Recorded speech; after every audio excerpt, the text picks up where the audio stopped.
Arg! Ahoy there, matey! Welcome aboard the world of boating. Please stand clear of the doors.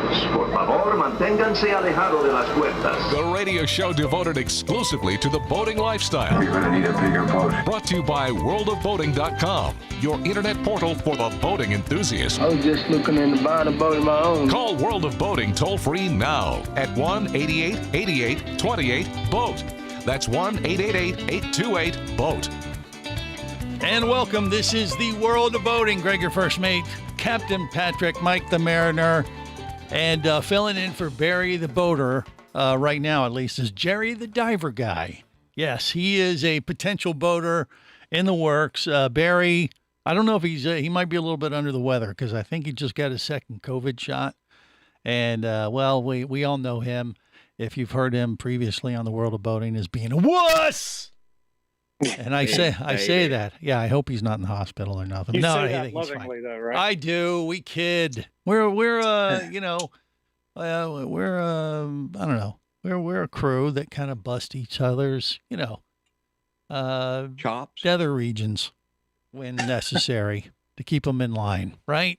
So who knows? Don't bust my nether regions, please. Okay. Well, that's why we're virtual. So Mike the Mariner, you're safe. But we're going to talk about Jerry's situation here initially anyway, so we don't need Barry. Hey, and who knows? He might come back to us before the end of the show. It's anyone's guess. But we got to pick up where we left off last week, or at least where we started talking about it. Jerry wasn't here, and he heard that we were talking about him, specifically that Captain Patrick was not a big fan of his boat of choice. Care to bring everyone up to speed there, Patrick? What do you think? No. Okay, thank you. Well, what you were saying was that there was a 22-foot boat that you thought would be perfect for Jerry the Diver Guy. You've got that exactly right, except for the boat size. Okay, what was it? And the fact that I said it would be exactly right. Other than that, everything you said is quasi-factual. Okay, well, fill us in. I gave you the shot, and you just didn't take it. Right. Well, it was this boat that one of my dealers had listed for sale. Right. How big was it? Get to it, Patrick. Let's go. I believe that was about a 25-foot walk-around cuddy. All right. Okay. Outboard powered Yamaha. Got it. With a T-top. And I sent it to Barry. I think Barry sent it to Jerry. Jerry said it was too. Jerry said it was too small. Right. And what my comment is you've got to see the possibilities for a boat like that, which is if you put an enclosure on it.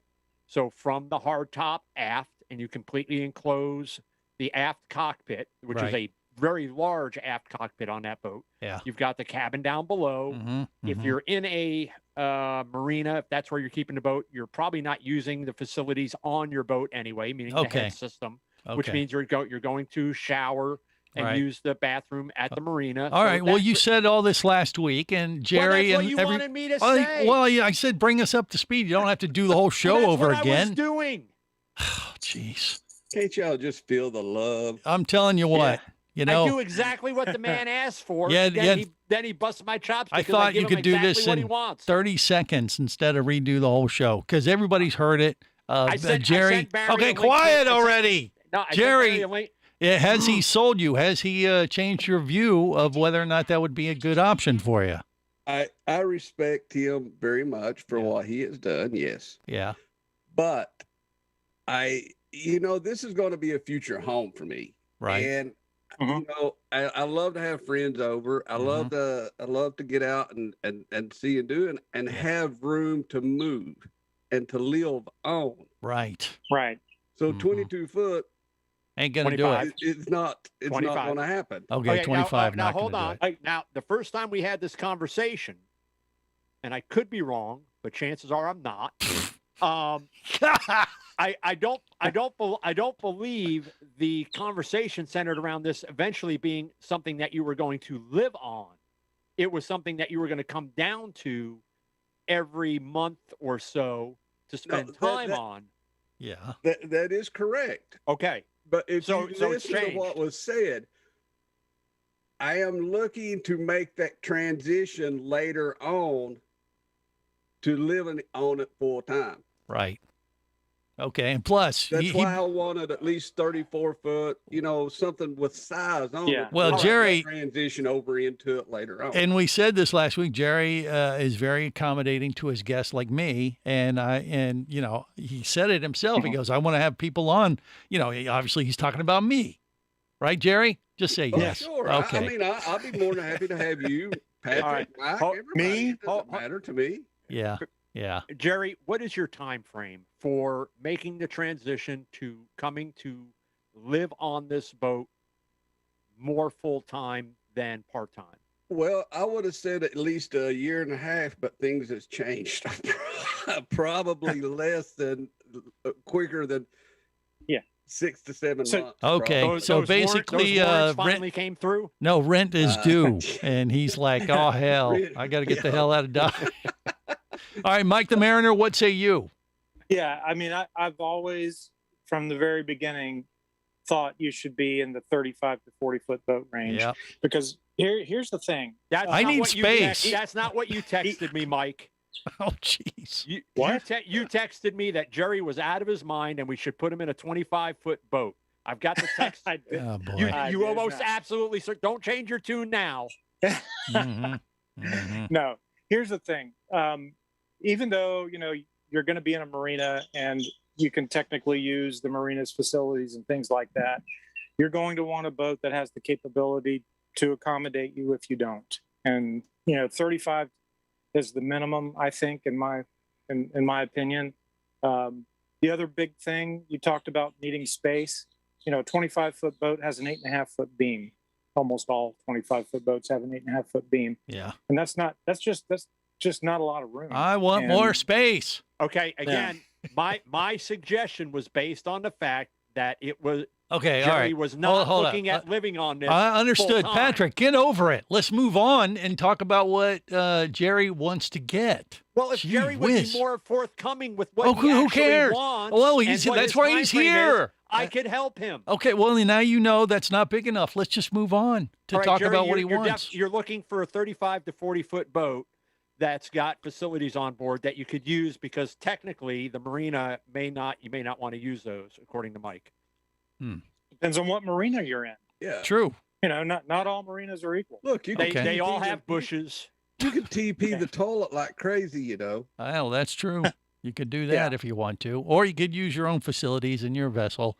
And I believe Jerry told me this week that the vessel that Mike the Mariner brought up was he wanted more information on it. So is that It is. boat still available, Mike, or do you know? What do you know about that? It's technically the one I was talking about is technically not quite for sale yet. I'm Yeah. actually looking at it. It's down at the other end of the dock. Yeah. The guy's doing some work to it. Uh-huh. The engines are done. It's got to do some generator work and then some cosmetics. But there's so many boats out there that you could find. It just if you put a budget together and then do the right search, I mean, you can find really good boats in that size range. Mhm. And But I wouldn't be this- afraid of age either. Well, you this guy that has worked on the engines and done that, you're expecting that Mm-hmm. he's going to put that up for sale. He's kind of told you this, or what? Yes. Okay. Yeah, I do expect it to go up for sale. Well, but, let's. but my guess is you could find a boat in the next few weeks, Comparable. just as good or comparable. Oh, absolutely. Yeah. Well, let's just talk the specifics about that one, though, just so he has Mm-hmm. an idea of what we're talking about and what you think it would go for. So that one is what? What'd you say? 34, maybe? Is that right? I think it's a 36. A 36. Okay. I think it's a 36 or a 35 main ship, and it's an older boat, like a early 90s vintage Mhm. planing hull. So it's not one of the main ship trawlers. Okay. Matter of fact, Jerry mentioned that Yeah. this week too. He didn't want a trawler that is bottom. correct. I do not. That is the one specific thing. I do not want a trawler bottom. All right, Mike, Yeah. is this a V drive, straight shaft, or stern drive? I think it is a V drive. I have not been in the engine room, but it's definitely inboard.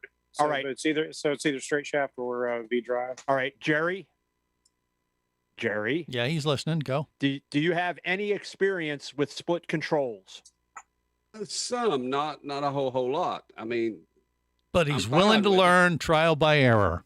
Yeah, he'll learn on Mike's boat. Look, Hey, I'll teach you. Actually, I can the guy- adapt a lot of stuff. Look, I sold a 34-foot Cruisers International with twin 454s and split controls to a guy that has never owned a boat before, and he's doing fine with it. Well, there you go. Yeah, All right. he went out and practiced. He did exactly what I told him to do. I said, have someone experienced on the boat with you and go out into the basin and spin it in circles. And he's still on this dock now.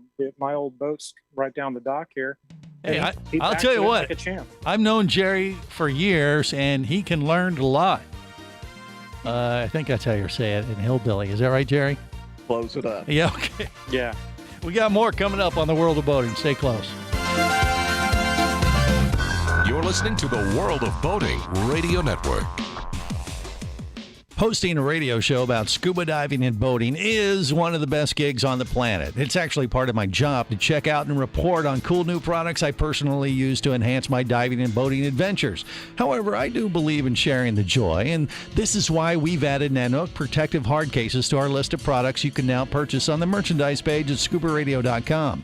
Nanook cases are designed to protect the most sensitive equipment in the harshest environments. Underwater photographers, listen up. From their high-impact NK7 resin to their exclusive Power Claw latches, Nanook has raised the bar for those of you that demand the best protection for your gear.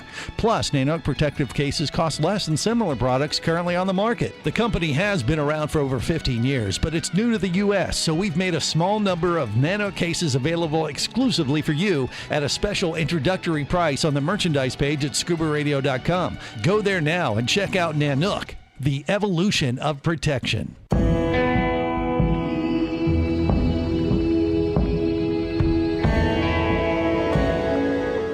Be an explorer in the other 2/3 of your world. Be the buddy who takes the kids in the aquarium instead of just to it. Be adventurous. Be amazed. Be a diver. Even Keatley wasn't ready for me, or anything that followed. Chased by a police department, led by his ex-girlfriend, and hunted by brain fork-wielding Fijian assassins, it's everything he can do to keep from getting locked up, killed, or worse. Kava Screw is available as an ebook for $2.99 at Amazon.com. Kava Screw. Put a brain fork in him. He's done. To the boating lifestyle. The sun, the sea air, good friends. Brought to you by worldofboating.com, your internet portal for the boating enthusiast. We now return to Night Boat, the crime-solving boat. Faster, Night Boat. We've got to catch those starfish poachers. You don't have to yell, Michael. I'm all around you. Oh no, they're headed for land. We'll never catch them now. Incorrect. Look, a canal. Oh, Night Boat, go! Oh, every week there's a canal, or an inlet, or a fjord. Quiet! I will not hear another word against the boat. I was young, I was dry, but to sail I would go. 1 hour on the water, I was soaked down below. Though I tried, I couldn't hide from my mother's piercing view. But all she would say was, a big boy like you. Wet before, wet behind, we're the members of the Wet Hands Club. Get a little pissed. Wet before, wet behind, we're the members of the Wet Hands Club. This is the World of Boating. Greg, your first mate, Captain Patrick, Mike the Mariner, and Jerry the Diver Guy filling in for Barry the Boater this week, at least for now. As he's on the search for a new vessel. Depending on what the power source is, I think he can learn it.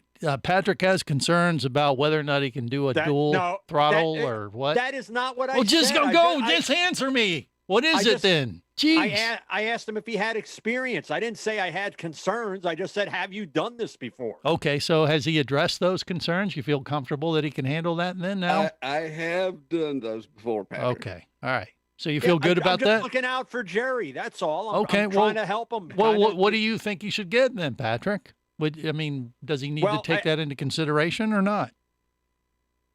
if he's looking at a boat like that, he's probably not going to have a choice unless he goes with stern drive. And for the waters he's going to be in, and it being a liveaboard, I would probably, no pun intended, steer him away from stern drive versus a straight shaft or a V drive, just because of more moving parts, bellows hoses, which even if you're bottom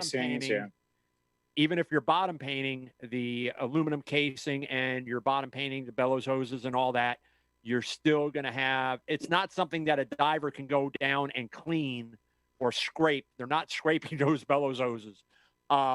So the boat be coming out of the water at least once a year or at 100 hours to have the drives pulled, have the alignment checked. That's probably when the bottom paint's going to get redone and all that. At least with a straight shaft or a V drive, you've got less maintenance on that end. You've got rudder packings, you've got shaft seals, which again, if the boat's got like Tides Marine shaft seals, you're going to be in pretty good shape because that's a pretty stout product. The big thing would be then rudder packings, which if it was a boat, if they didn't have any idea when they were last done, I'd drop the rudders and putting wax packings in there is pretty easy. There's not too much to that. So he's going to be looking at split controls, 2-shift, 2-throttle, unless he decides, if he finds something, which probably in his price range he won't, but if it was outboard powered. Well, hold on. What's what's your price range, Jerry? Let's get that out there and make it official. Well, it depends. I mean, if he gets what he wants for this last load of moonshine, he'll be living large. Yeah. He's hoping to barter. True. If the feds grab it, he's dead in the water. I literally was actually looking at boats in the 70,000 range last night. So okay. So I mean, I'm flexible with things. You know me, Greg. I like older stuff. I don't want. Explains why you hang around with Greg. 1960 model, whatever. I want something that I can.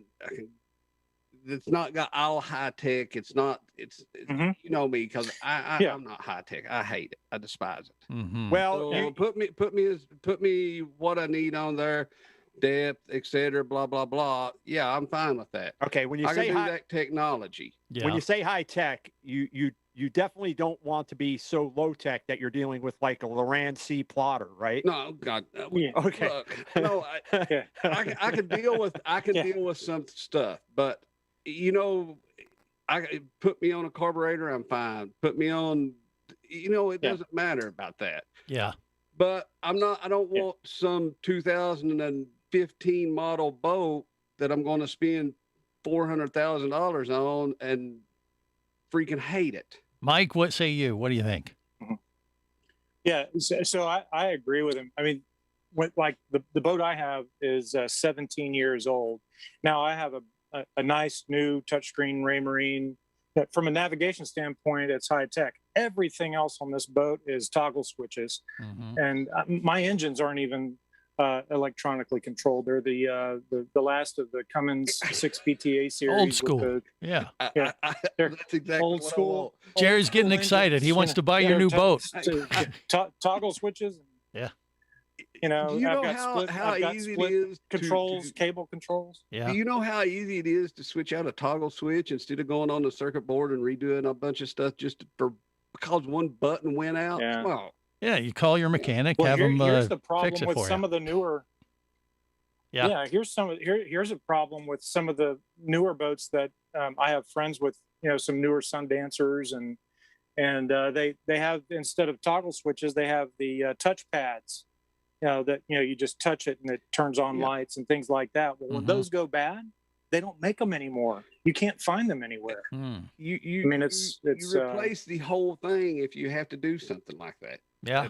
What do you think? If you can find it. Patrick, is this all making sense, you think? Well, no, because what are you referring to as far as touchscreens, Mike? You talking about like Garmin? I'm not talking about the touchscreen. I'm talking about the control pads for boat functions like trim tabs, lights, all that. Whereas mine's a row of toggle switches on some of the newer boats. And when I'm saying newer boats, 2006 7, 8, 9, and newer, they made these. They took the toggle switches away and put a touch screen, or not a screen, but a touch pad, like a So it's like a mini it's a iPad button that you- controller. Yeah. I just asked because we had never. not, did- not an iPad. Well, yeah, but Yeah. I don't think Regal did it, but some of the other manufacturers Yeah. did. And when they fail, they made them for that production run, and that's it. You can't find them anywhere.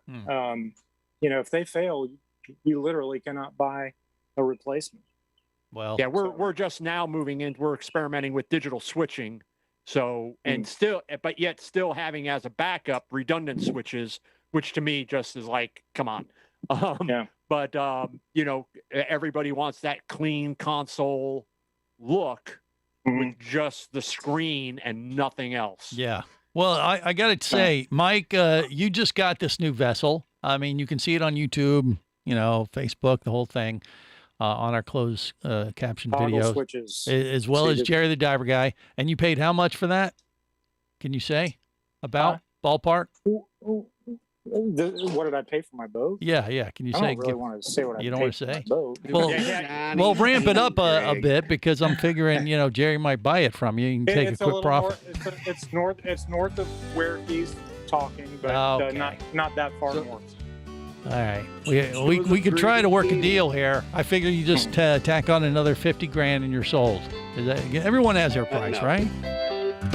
You're listening to the World of Boating Radio Network.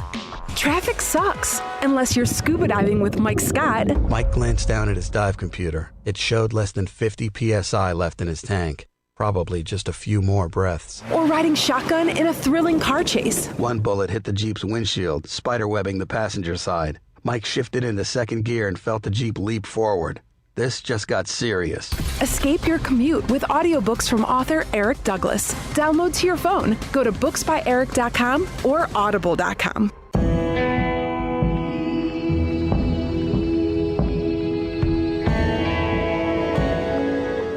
Be an explorer in the other 2/3 of your world. Be the buddy who takes the kids in the aquarium instead of just to it. Be adventurous. Be amazed. Be a diver. Imagine traveling twice as fast as you can drive. Imagine taking friends and family snorkeling, surfing, skiing, shopping, and more to exotic destinations. Imagine attending business meetings in cities far away and still making it home at night. Or just imagine exploring the wild blue yonder. Quit dreaming about it and get to it. There has never been a better time to become a private pilot, and Flight Training Professionals in Orlando will show you how. Flight Training Professionals in Orlando is your full-service flight school. A state-of-the-art flight simulator, a fleet of the latest Cessna aircraft, and a staff of full-time seasoned flight instructors are just a few of the many reasons Flight Training Professionals in Orlando is the place to start your aviation adventure. Call 407-896-0077. That's 407-896-0077. Or go to ftpros.com. That's ftpros.com.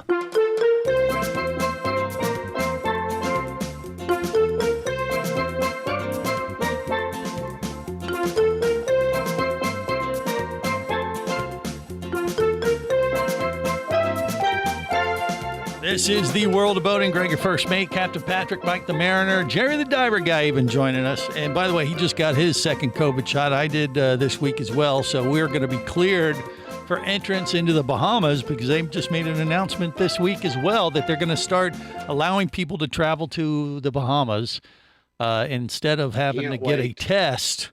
You just have to show proof that you've been vaccinated, and that will that'll get you entrance to the islands Got my once white again. card and ready to go. Yeah, I don't know if it'll get us back in the U.S. yet, but hopefully that's coming soon. So at least we can get to the Bahamas. Well, we can always go to Mexico and cross over the border. Well, I guess we could consider that option, but I'm It's hoping easier they'll. to get in that way than driving into Georgia. Yeah, possibly. Very, very possible. All right. Well, I don't know. I don't think Mike's willing to sell his boat, despite the deal that I was willing to try to, broker for you, Mike. So something comparable, if Jerry's willing to blow, anywhere from say 30 to 50 grand, he's in the ballpark, I think, of getting something the size that he desires. Rephrase that, Greg. I was in the ballpark for a while. Yeah. Trying to find a boat in Florida right now, it's extremely hard because the prices are going up. Yeah. Don't look in Florida. I actually went to Louisiana. No, don't look in Alabama. Louisiana. So where should he look then, Patrick? Yeah. Great Lakes. The Great Lakes. There was one in Ohio on the lakes, and I did look at it also. Yep, Great Lakes, because one, you're going to find a boat that, let's say it's 20 years old. Mm-hmm. It's really about, and yes, chronologically, yes, it's 20 years old, but because their boating season is so short, yeah, it's really probably only got about, it's got 20 seasons on it of about 4 to 5 months each. Okay, so get it now before they put it back in the water, and it's all set to go. Travel down to Florida, which is where he wants to end up. That's what you're saying? Okay, makes sense. Exactly where I want. I would agree. I would agree with that. All right. Yeah. Well, all right. We got a plan. We just got to find a boat for Jerry the Diver Guy. And Jerry, don't discount looking on the northern side of the border. Well, I was on a Canadian site, but seemed like their prices were higher than what was on the U.S. side. Well, and everything's closed down up there still right now, so we'll have to see. All right, more coming up. Stay close. You're listening to the World of Boating Radio Network.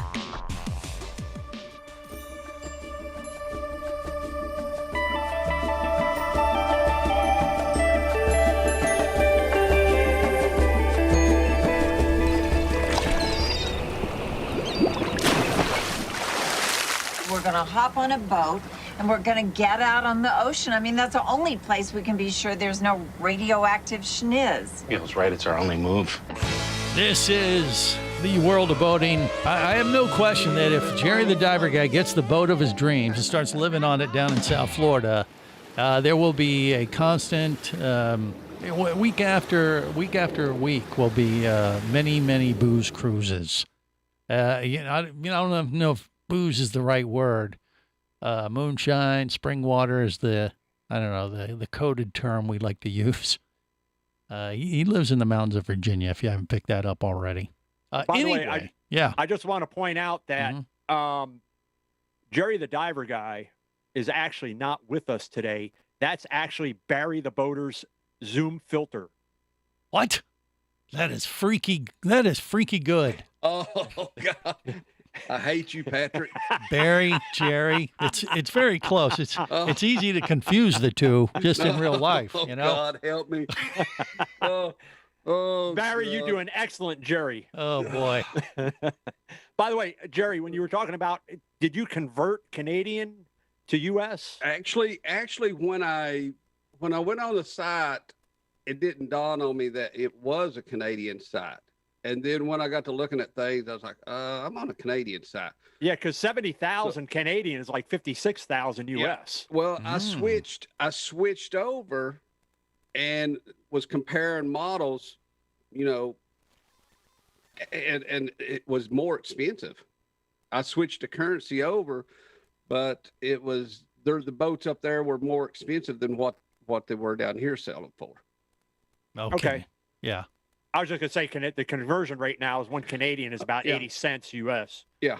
So, but yeah, the Great Lakes, just because one, it's largely freshwater, boating seasons are short. You're going to find a boat that's probably been very well maintained with low hours, having done yacht deliveries up in Burnham Harbor, Macatawa Bay, out of New Buffalo. Most of those people that when they bring their boats into the marina, which is something that was really I had to actually ask the dockmaster, why do they bring all these large boats, these main ships and stuff like that in bow first? Because I was always taught stern in. It's like because they hang out on the stern of the boat and they want to face out into the marina. So I just thought they were lazy and didn't know how to dock their boats. It's just a Canadian thing. That's how they like to socialize. No, because that was on the U.S. side of the border, actually, Greg. Oh, it was. Okay. Yeah, so thank you for disparaging United not States disparaging listeners. anyway. I just like everybody has different cultures, and that's fine if they want to do it that way. It's just so. I mean, what I was getting at is they tended to spend more time with them, in the slips than actually out running out on Lake Michigan or Lake Erie where I was. So I mean, there are Right. people, of course, they go out and run their boats, but do a lot more socializing in the marina. So again, you have a good chance of finding something that's low hours, and as boats start to get put back in the water. Actually, it's already started because people are, I know there are dealers up in that area. Boats have been going in for about the last month or so, de-winterizing and getting put in the water. That you're going to have people that are going to start to look at, they want something newer or brand new, and they've got to unload the one that they're at. So there's always a pipeline there as new boat sales have increased, especially in yachts and stuff like that. There are those owners that they're sitting on something that they've got to get moved as well. Yeah, and keep in mind, Jerry, that boat ownership has its privileges, of course, and freedom and that kind of thing, but it also has its responsibilities, which explains why Mike the Mariner has dropped off to perform boat maintenance on his new vessel right now. Yeah, and I did notice when he pointed down at his helm, he's missing a rubber booty on one of his key switches. Well, see, gotta fix there's- it sometime to find There's it. There's $25. So, but he's willing to take on that responsibility. You've sold yourself on the idea that you are going to do this one way or another. You just got to find the right boat, right? Well, Greg, you've known me for several years, and at the time, look at the time I spend in Florida, right? And how much I love it down there, and I love the whole lifestyle of it, and being able to have that freedom to say, you know what, let's run to the Keys or let's run to the Bahamas or whatever, and being able to have that freedom and to be able to do that. Yeah, I mean, I've thought for the last couple of years, I mean, I've looked at the whole situation. I've done studies on it. I've looked at it, what I want, what I'm wanting to do. And yeah, I'm completely sold on it. Okay. Yeah, You've actually conducted studies on this, Jerry the Diver Well, Guy. I have read studies. Oh, okay. I was going to say. You know me, I'm not going to do a study. The hell with that. Yeah. I mean, Jerry is a very accomplished individual. Don't let the accent fool you. This is, IQ-wise, I think he's right up there in genius category. Aren't you, Jerry? I won't go that far. Well, hey, I mean, I'm just saying. I've known him for years. Smart guy. I know his ability to throw his voice is excellent because his mouth has not moved for about the last 5 minutes. My whole head's not moved for the last couple minutes. I mean, all you got to do is just, look at the company he keeps, like me and. You're not okay. Well, him. yeah, I guess. Well, you got to look, Greg. I've ran a scuba diving business for 20 some years in the mountains. So, and yeah, where there's no water. Yeah. I mean, how does that happen? Yeah, no, there's water. It's just running down really quickly down the tip of the mountain, and it kind of creates challenging dive conditions. But he's found a way. Yeah. So Barry, I'm Jerry. Sorry, didn't want to throw the bit. So you've made the decision that this is what you're going to do. So now, other than finding the boat of your dreams, if you will, now you have to look at where you want to keep it. And one thing that, we had talked about on a previous show was kind of a safe harborage, if you will, because the further south you go, the more prone you may be. Well, not only that, but the more prone you may be to disruptive weather. So the only thing that I would suggest is, now I'm going to assume that you're planning on keeping it in a marina, correct? Yeah, well, I don't know if you call it a marina, but there is like around where Captain Walt lives. I mean, there's dockage around those in the canals. Well, you're talking Marina about. style. Okay, so you can rent a slip and be there. So here's something, because you seem to be. I haven't had a lot of interaction with you, but you seem to be a type of person that thinks things through. Despite the fact that you're planning on buying a boat, you still think it's a good idea. What? Anything I do is never a good idea. Is that that's a backwards compliment or something like that, or backwoods compliment, maybe? Look, knowledgeable boaters know exactly what I'm talking about. Uh-huh. So here's something to think about. you need to have a hurricane plan. So wherever you decide that you're going to berth your boat, that you have a standing order with the marina that, look, when we get notice, it's because there's going to become a time when the hurricane gets so close that we're not hauling anything else out because we got to shut our business down and get ready. So we're done taking boats out of the water. So within so many days of notice that my boat's getting hauled out, it's getting put in the yard, it's getting blocked, it's getting strapped down, or if it's going to stay in the water, that you've got a slip that you can double, triple up on your lines to make sure that you've done everything you can to ensure that it can ride out the storm, or you move inland. So maybe you have a standing agreement with a friend or another marina where you can get your boat further in and out of harm's way with the extreme tidal conditions that are, because that usually tends to, the wind, that's one thing. And I've had, when we had some hurricanes come through Central Florida, I had some boats up, actually not too far from where Mike's got his boat, and I had to go up and double up on the lines and, get the boat centered up in the slip, away from the seawall, away from the pilings. It takes a little bit of doing, but, and then going up and then monitoring right after the storm and make sure everything's okay. So that's just something to think about, to have a plan, because if you go into it without a plan and, hurricane season is almost as long as a calendar year, you could find yourself just at the mercy of wherever it is that you're at. And yeah, you're down to doubling up or tripling up your lines and hoping for the best. I understand that. Yeah. I mean, that's the one thing that I do not have the experience in, but I'm willing to learn. And, I've got several people down there, several friends that have weathered the storms out and done exactly what you said. And they barter with Jerry the Diver Guy for moonshine. So, he kind of has a built-in system already to work with. More coming up on The World of Boating. You're listening to the World of Boating Radio Network. Do you have a message or product you need to share with the boating world? Well, look no further than the World of Boating radio show. Just like you, thousands of boating enthusiasts are hearing this message, and we could be talking about you and your product or service as early as next Saturday. Remember, a terrible thing happens when you don't advertise. Nothing. Go to worldofboating.com, send us an email, and let's get to work to make your marketing message matter. Traffic sucks, unless you're scuba diving with Mike Scott. Mike glanced down at his dive computer. It showed less than 50 PSI left in his tank. Probably just a few more breaths. Or riding shotgun in a thrilling car chase. One bullet hit the Jeep's windshield, spiderwebbing the passenger side. Mike shifted into second gear and felt the Jeep leap forward. This just got serious. Escape your commute with audiobooks from author Eric Douglas. Download to your phone. Go to booksbyeric.com or audible.com. Hosting a radio show about scuba diving and boating is one of the best gigs on the planet. It's actually part of my job to check out and report on cool new products I personally use to enhance my diving and boating adventures.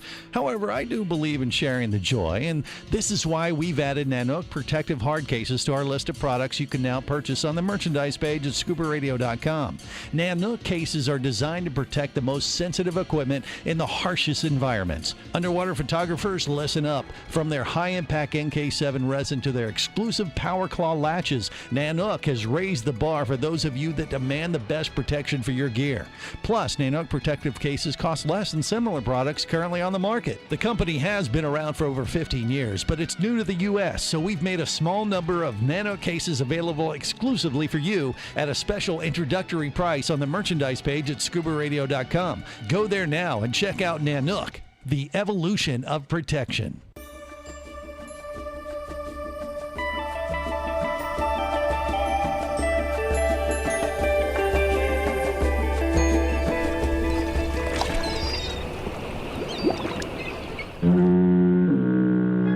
Successfully navigated the Sea of Commerce and now are clear to cruise with the World of Boating. I do like the water. The radio show devoted exclusively to the boating lifestyle. The sun, the sea air, good friends. friends. Brought to you by worldofboating.com, your internet portal for the boating enthusiast. Welcome aboard. I will be your captain. You'll be my scallywags. I don't know what that means, but you will be them. And here's how we play. Thank you for your attention and welcome aboard. Let's go. This is the World of Boating. Greg, your first mate, Captain Patrick. Jerry, the diver guy, joining us on the World of Boating today. We're trying to help him get the proper fit as a person who wants to be a potential boater and getting the proper boat of his dreams. I think we're making some progress, or at least narrowing it down for him and giving him some things to consider, and maybe someone actually listening right now might follow in the same float plan as Jerry the diver guy. It's anybody's guess. Well, we're kind of past. We think we've got Jerry turned towards, at least power wise, what he is looking for: diesel, straight shaft, or V drive. And then what we were talking about was harborage or marina facilities, especially in the event of Southeast Florida hurricane season. Right. So we're discussing a little bit with that. Better to leave the boat in the water or get it hauled out. Have a standing order with the marina that hurricane's 5 days out. You're hauling my boat. It's getting strapped down in the yard. I've got everything secured. All loose items, things like that. And I'm heading inland for a hotel type of thing. The challenge is you never know if it's the right decision until after the storm has passed. And the ones that I've secured boats for here in Central Florida, which we've gotten walloped pretty good in the past, I've had to go into the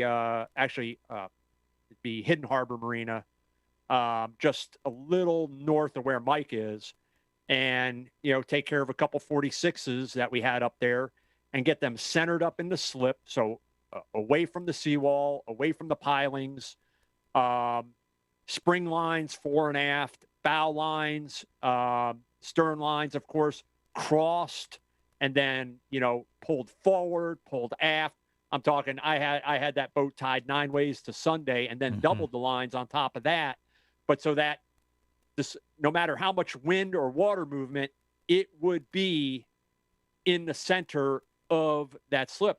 The thing is with being inland is you're not prone to tide drop or anything like that. And last year or the year before, when we had that one that came through Marco, which is where my dad lives on the water, as the storm approached, as the hurricane approached, it sucked all the water out.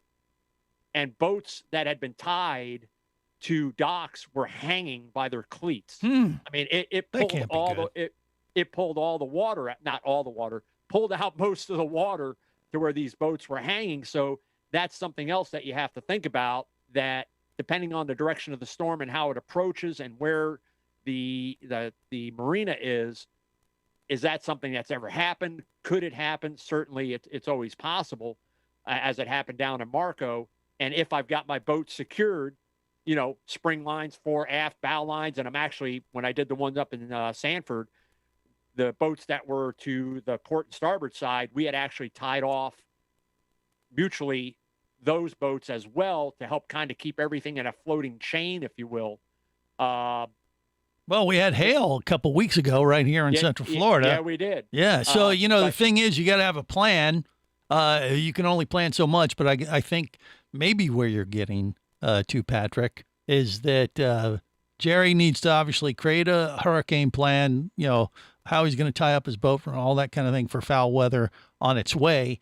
However, you better make sure you have boating insurance too, and you can't get it in hurricane season. So you got to do it outside of season. Make sure you're prepared for the season coming up, at least for insurance reasons, in case something happens. Because, that hail we got in Central Florida a couple weeks ago, they were reporting up to 1.5 inches size really hail.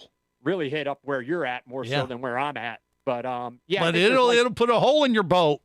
No, couldn't it? No. Well, yeah, in a fiberglass boat, it could for sure. No. You don't think? What do you think?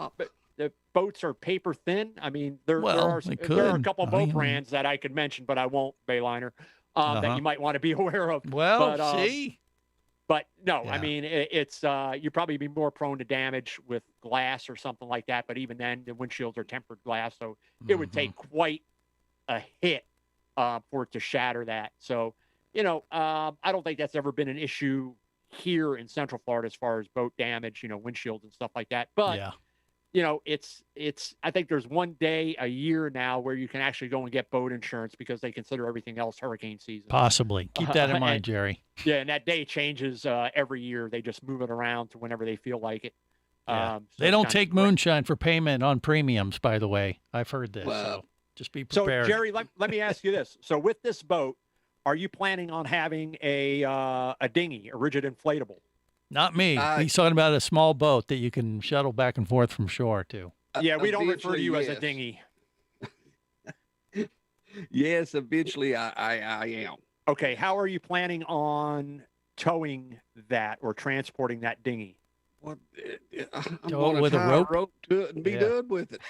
What else? I mean, Well, you see it all the time. What's the problem, Patrick? Patrick, come on. Okay, so some things you want to consider there is, and in all seriousness, so when you look at that, when you're looking at your boat, is maybe you're looking for a boat that's got a davit system on the transom or on the swim platform if it's so equipped, or maybe they've installed a davit system up on the foredeck. How important is the foredeck for you on a boat like this? Is it a place where you plan on hanging out, or is it like if I put a dinghy up there because I've got a higher bridge to see over, I'm okay with that? Well, to me, it doesn't matter. I mean, if I'm going somewhere, it would be nice to be up there. But then when I get there, how am I going to get it off? That's the question. Well, that's what you have Greg for. I'm not going to help him get it off. Let's just put that out there now. And on that disturbing note, we're going to wrap it up because we're only going to dig this hole deeper. Till next time, remember, whether it is sail or motor, life is better as a motor. Safe boating, everyone.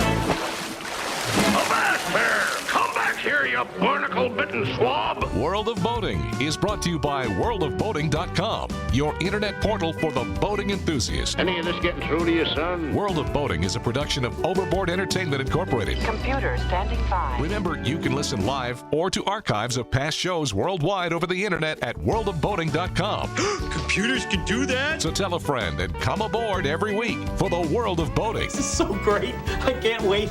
I'm getting goosebumps. Feel me. The radio show devoted exclusively to the boating lifestyle.